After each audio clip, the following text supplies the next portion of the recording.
అధికారంలో ఉన్నప్పుడు మోహన్ రెడ్డి గారు పెట్టుకొని మేము పోయి దాడులు చేయలేదు. రైట్ మోహన్ రెడ్డి గారు పోలీసులు ఎంట పెట్టుకొని దాడులు చేస్తున్నారు. సరే మోహన్ రెడ్డి గారు, మీరు చెప్పిందే నిజం అనుకుందాం.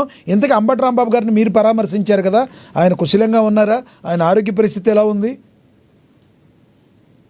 ఆయన బ్రహ్మాండంగా ఉన్నాడు, పుష్కలంగా ఉన్నాడు, పార్టీ కోసం నిరంతరం పనిచేయడానికి సిద్ధంగా ఉన్నాడు. ఆయన టచ్ చేసి వీళ్ళు అనవసరమైనటువంటి సమస్యలు తెచ్చుకున్నారు. మీ వ్యక్తిగతంగా వెళ్ళారా? జగన్మోహన్ రెడ్డి గారు ఏమన్నా చెప్పారా మీకు? ఏమన్నా మీరు వ్యక్తిగతంగా కలిసారా? జగన్మోహన్ రెడ్డి గారు చెప్పింది ఏమన్నా చెప్పడానికి వెళ్ళారా ఆయన? అంబటి రాంబాబు గారు, నేను రాజశేఖర రెడ్డి గారి పాదయాత్ర నుండి ఇప్పటి వరకు నేను టచ్ లోనే ఉన్నాను. అంబటి రాంబాబు గారికి నాకు మంచి సంబంధాలు ఉన్నాయి. అంబటి రాంబాబు గారి మీద దాడి జరిగినప్పుడు అప్పుడే నేను జైలు దగ్గర పోవాలనుకుంటే అక్కడ కుదరదనే ఉద్దేశంలో భాగంగా పోలేకపోయినాము. ఇప్పుడు వ్యక్తిగతంగా పోయినాను. జగన్మోహన్ రెడ్డి గారు నన్ను పంపించాల్సిన అవసరం లేదు, జగన్మోహన్ రెడ్డి గారే పిలిపించుకొని మాట్లాడినారు. నన్ను జగన్మోహన్ రెడ్డి గారు పంపించడం ఏంటి? అది కాదు. కానీ పార్టీ పరంగా నాకు మెసేజ్ ఏమైనా సెండ్ చేశారేమో మీకు? పార్టీలో ఉన్నప్పుడు కూడా ఇద్దరం సన్నిహితంగా ఉన్నాం కాబట్టి నేను ఆయన మాట్లాడినాను. అక్కడ నుండి అక్కడ మీ మీడియా పాయింట్ ఉంది కానీ మాట్లాడడానికి మీతో మాట ఇచ్చినాననే ఉద్దేశంలో భాగంగా ఆ మీడియా పాయింట్ నుండి మాట్లాడకుండా మీతో మాట్లాడడానికి బయటకు వచ్చి అయినా. ఓకే రైట్, మళ్ళీ మాట్లాడతా సార్ మీతో. మీరు కొంచెం అందుబాటులో ఉండండి, జర్నీలో ఉన్నట్టున్నారు, కొంచెం అందుబాటులో ఉండండి. మనతోటి అనలిస్ట్, సీనియర్ అనలిస్ట్ కృష్ణాంజనేయులు గారు కూడా ఉన్నారు. ఒకసారి ఆయనతో కూడా మాట్లాడదాం. కృష్ణాంజనేయులు గారు నమస్తే అండి. లక్ష్మీనాథ్ గారు నమస్తే. ప్యానల్ మెంబర్స్ అందరికీ నమస్కారం.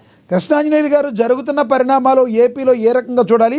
ప్రధానంగా ముద్రగడ పద్మనాభం గారు మాట్లాడిన మాటలు, అంబటి రాంబాబు గారు మాట్లాడిన మాటలు, పేర్ని నాని గారు, ఈ మొత్తం ఇష్యూ ఏపీలో రాజకీయాల కంటే కూడా ఒక కుల రాజకీయాల వైపు వెళ్తుంది అనుకోవచ్చా? మోహన్ రెడ్డి గారు ఒక క్లారిటీ ఇచ్చారు.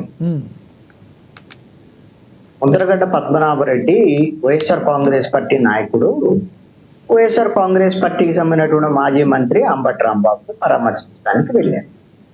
గతంలో ఈయన కాపు సామాజిక వర్గానికి సంబంధించినటువంటి అంశాల మీద, కాపుల హక్కుల మీద, కాపు రిజర్వేషన్ల మీద పోరాటం చేశారు. అది గతం. అదేవిధంగా 2014 నుంచి 19 వరకు తెలుగుదేశం ప్రభుత్వం ఉన్నప్పుడు కూడా తీవ్రమైన పోరాటం చేశారు కాపు రిజర్వేషన్ల కోసం. మరి 2019 నుంచి 2024 వరకు ఏ విధమైన పోరాటాలు చేయలేదు. ఆ తర్వాత జగన్మోహన్ రెడ్డి యొక్క ఆశయాలు నచ్చి వైఎస్ఆర్ కాంగ్రెస్ పార్టీలో చేరారు. ఇప్పుడు కాపుల ఉద్యమం గురించి కానీ, కాపులకు సంబంధించినటువంటి సమస్యలు కానీ, కాపు రిజర్వేషన్ పోరాటం గురించి కానీ ఆయనకి నమ్మకం లేదు, ముద్రగడ్డ పద్మనాభం రెడ్డికి. అదేవిధంగా ఆయన తీవ్రమైనటువంటి విమర్శలు కూడా చేశాడు కాపుల మీద. వీళ్ళందరూ కూడా ఎవరూ కూడా ఉద్యమానికి సరిగ్గా సహకరించలేదు, అందుకని నేను ఈ ఉద్యమాల నుంచి విరమించుకుంటున్నాను అనేటువంటి విషయాన్ని ఆయన పెద్ద బహిరంగ లేఖ ద్వారా కూడా వెల్లడించారు. ఇక ఆయన పేరు మార్చుకోవటం అవన్నీ ఎలా జరిగినాయి అవన్నీ మనకు తెలుసు. ఆయన పేరు మార్చుకున్నంత మాత్రం కులమేం మారదు. ఆయన కాపు సామాజిక వర్గంలో పుట్టారు కాబట్టి కాపే. కానీ ఇప్పుడు జరిగినటువంటి ఘటన, తెలుగుదేశం పార్టీకి సంబంధించినటువంటి వాళ్ళు అంబటి రాంబాబు ఇంటి మీద దాడి చేశారు. అంబటి రాంబాబు వైఎస్ఆర్ కాంగ్రెస్ పార్టీ నాయకుడు. ఎందుకు దాడి చేశారు? చంద్రబాబు నాయుడిని తిట్టారు అంబటి రాంబాబు. ఎందుకు తిట్టారయ్యా అంటే దీనికి కారణం ఏంటి అని అంటే, దీని మొత్తానికి తిరుమల తిరుపతి లడ్డూకు సంబంధించినటువంటి ప్రసాదానికి సంబంధించినటువంటి అంశం కీలకం. ఆ లడ్డూ ప్రసాదంలో వాడేటువంటి నెయ్యిని కల్తీ చేశారనేటువంటి ఆరోపణ మీద సిబిఐ ఆధ్వర్యంలో ఒక విచారణ జరిగింది. ఆ విచారణ సందర్భంగా సిబిఐ ఆధ్వర్యంలో ఉన్నటువంటి సిట్టు తేల్చినటువంటి అంశం ఏంటి అంటే, అసలు కల్తీ నెయ్యి కాదు ఇది, అసలు నెయ్యే నకిలీ నెయ్యి, నెయ్యే లేదు, పాలే లేకుండా కెమికల్స్తో నెయ్యి అనేటువంటి ఒక పదార్థాన్ని తయారు చేసి ఒక 68 లక్షల కిలోల నకిలీ నెయ్యిని 20 కోట్ల లడ్డూల తయారీకి ఉపయోగించారు. ఇదంతా కూడా 236 కోట్ల నుంచి 250 కోట్ల రూపాయల కుంభకోణం ఇది. ఆ కుంభకోణం ఇది 2019 నుంచి 24 మధ్యలో వైఎస్ఆర్ కాంగ్రెస్ పార్టీ ప్రభుత్వంలో జరిగింది. వైవి సుబ్బారెడ్డికి సంబంధించినటువంటి పిఏ చెనప్పన్న వీళ్ళ పాత్ర ఉంది. ఇవన్నీ కూడా సిట్లో వచ్చిన అంశాలు. ఎప్పుడైతే సిట్లో ఈ అంశం తేలిందో, ఈ నకిలీ నెయ్యి వాడారు అనేటువంటి అంశం తేలిందో, ఇది వైఎస్ఆర్ కాంగ్రెస్ పార్టీ డిఫెన్స్ లో పడింది. దీంతో వాళ్ళు ఏం చేశారు అని అంటే ఈ మొత్తము నకిలీ నెయ్యి వ్యవహారం ఇవన్నిటిని పక్కన పోయేటువంటి విధంగా, అదిగో చూడండి అప్పుడెప్పుడు చంద్రబాబు నాయుడు అదేవిధంగా పవన్ కళ్యాణ్ వీళ్ళు ఆ నెయ్యిలో జంతువుల కొవ్వులు కలిసాయని చెప్పారు. ఇప్పుడు జంతువుల కొవ్వు కలవలేదని చెప్పేసి సిట్టు దర్యాప్తులో చెప్పింది, కాబట్టి క్షమాపణ చెప్పాలి అనేటువంటి విధంగా ఒక కొత్త వాదన తీసుకొచ్చి డైవర్ట్ చేసేటువంటి ప్రయత్నం చేశారు. దాంట్లో భాగంగానే ఇప్పుడు అంబటి రాంబాబు అదేవిధంగా వైఎస్ఆర్ కాంగ్రెస్ పార్టీకి సంబంధించిన నాయకులు కొన్ని పోస్టర్లు వేయటం, వ్యవహారము, ఈ వివాదము ఒకటి మతపరమైనటువంటి అంశాల మీద వివాదాలు సృష్టించేటువంటి ప్రయత్నం మొదట చేశారు. జంతువులు కొవ్వు కలవలేదు, దాన్ని మేము క్షమాపణ చెప్పాలండి. దాని తర్వాత అంబటి రాంబాబు సహజ శైలికి భిన్నంగా చంద్రబాబు నాయుడిని బండబూతులు పెట్టాడు. ఎందుకు? తెలుగుదేశం వాళ్ళకి కోపం రావాలి, తెలుగుదేశం వాళ్ళు ఆయన ఇంటి మీద దాడి చేయాలి, లేదంటే ఆయన మీద కేసు పెట్టాలి, ఆయన జైల్లో పెట్టాలి. ఇది అంబటి రాంబాబు యొక్క లక్ష్యం. ఎందుకు? జగన్మోహన్ రెడ్డి ఆదేశాలు జారీ చేశాడు అంబటి రాంబాబుకి, అయ్యా ఇప్పుడు మనము ఈ విషయంలో మనం బయటపడాలి అని అంటే కులపరమైనటువంటి ఘర్షణ జరగాలి ఒకటి. ఇప్పుడు అంబటి రాంబాబు ఇంటి మీద దాడి జరిగితే ఇప్పుడు ఏమంటున్నారు మోహన్ రెడ్డి గారు, ఆయన కాపు సామాజిక వర్గం అనేటువంటి విధంగా ముద్రగడ్డ పద్మనాభాన్ని పంపించి వీళ్ళందరినీ పంపించేదో కాపు నాయకుడి ఇంటి మీద దాడి జరిగింది అనేటువంటి విధంగా మాట్లాడేటువంటి ప్రయత్నం చేస్తున్నారు. ఎప్పుడో చెప్పాడు కాపులందరూ తాగుపోతులు అవి ఇవి అని అంబటి రాంబాబు మాట్లాడాడు. నేను రంగా అనుచరుని కాదు, కాపులతో నాకు సంబంధం లేదు, నేను రాజకీయ నాయకుడిని, వైసీపీ మాది అని ఇలాగ చాలా సందర్భాల్లో మాట్లాడాడు. ఇప్పుడు మాత్రము తన కాపు సామాజిక వర్గం మీద దాడి అని ఇదంతా క్రియేట్ చేస్తున్నటువంటి వాళ్ళు ఎవరు అంటే జగన్మోహన్ రెడ్డి. అంటే ఒకవైపున కాపుల మీద దాడి కింద, ఇంకొక వైపున జోగి రమేష్ ఆయన కూడా చంద్రబాబు నాయుడు తిట్టాడు. ఎవరు? ఎందుకయ్యా? కారణం ఏంటి?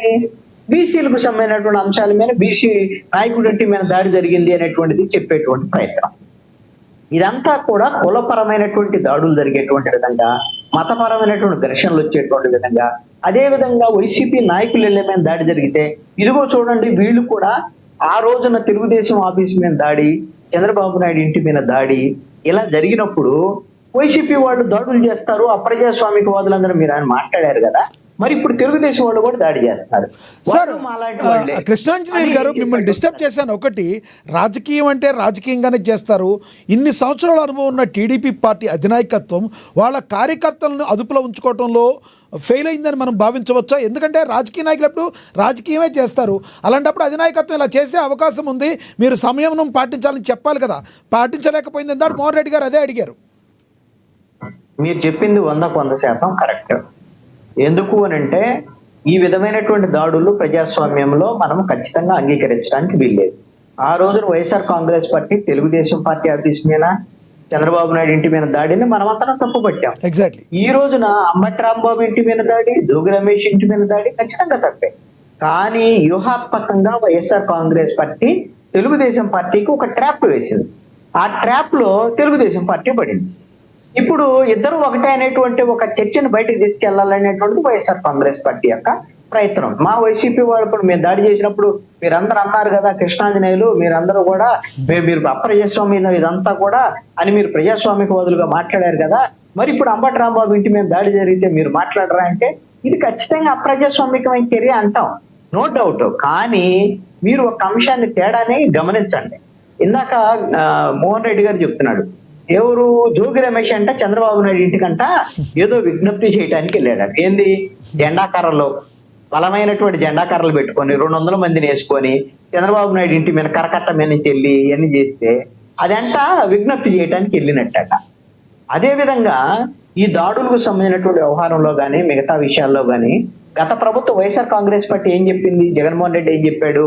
మీరు పట్టాభి భోసడి గారు నన్ను తిట్టాడు, మా అమ్మని తిట్టాడు, మా అభిమానస్తులందరూ వెళ్ళి దాడి చేశారు, దానికి నేనేం చేయాలని నేరుగా జగన్మోహన్ రెడ్డి చెప్పాడు. మా వాళ్ళే దాడి చేశారని ఆ రోజున జగన్మోహన్ రెడ్డి చెప్పాడు. కానీ ఈ రోజున చంద్రబాబు నాయుడు ఏం చెప్పాడు? మీ క్యాడర్ తప్పు చేస్తున్నారు, ట్రాప్ వేశారు వైసీపీ వాళ్ళు, మీరు ట్రాప్ లో పడ్డారు, ఇలాంటివి చేయొద్దు మీరు అని చంద్రబాబు నాయుడు కనీసంగా ఒక ఆదేశాలు జారీ చేశారు వాడు క్యాడర్.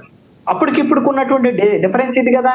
అదే విధంగా చంద్రబాబు నాయుడు సతీమణిని అసెంబ్లీలో తిడితే జగన్మోహన్ రెడ్డి ఆ రోజున అసెంబ్లీలో ఉండి కూడా వికటాటాసం చేశారు.